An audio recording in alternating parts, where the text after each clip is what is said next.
之前就同大家介紹過 Dartech 40W油壓鑽同埋磨機啦。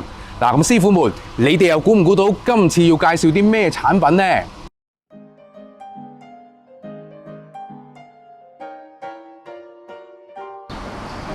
今次都係時候要介紹一下 Dartech 嘅40W無刷衝擊扳手啦。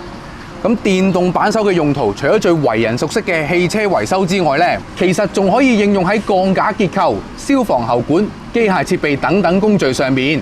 今日就為大家重點介紹一下 Dartech 嘅40W無刷衝擊扳手40600，俾大家認識下先啦。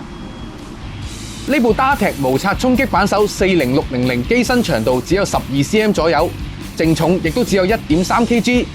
加上橡膠手柄就可以令操作上更加舒適啦。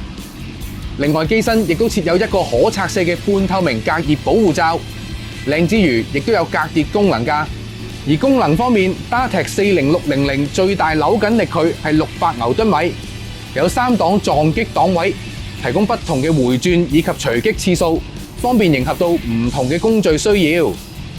再配合埋 Dartech 40W電池一齊使用，就可以有效提升扭緊力距同埋扭緊扭鬆嘅續航力啦。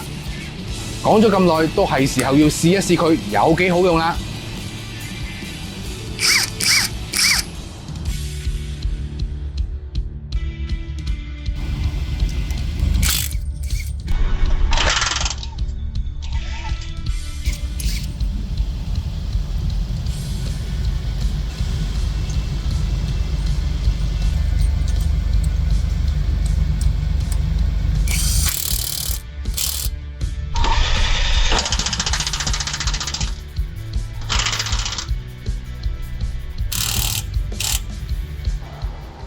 試用完呢部 Dartech 40600之後，就發現佢真係好好力，3兩下手勢就可以扭緊扭鬆車鈴螺絲啦。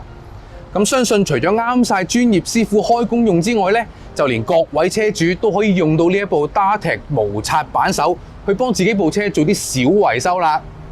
咁如果大家對佢都有興趣嘅話呢，就不妨到裝修摩又或者各大五金鋪度買返部啦。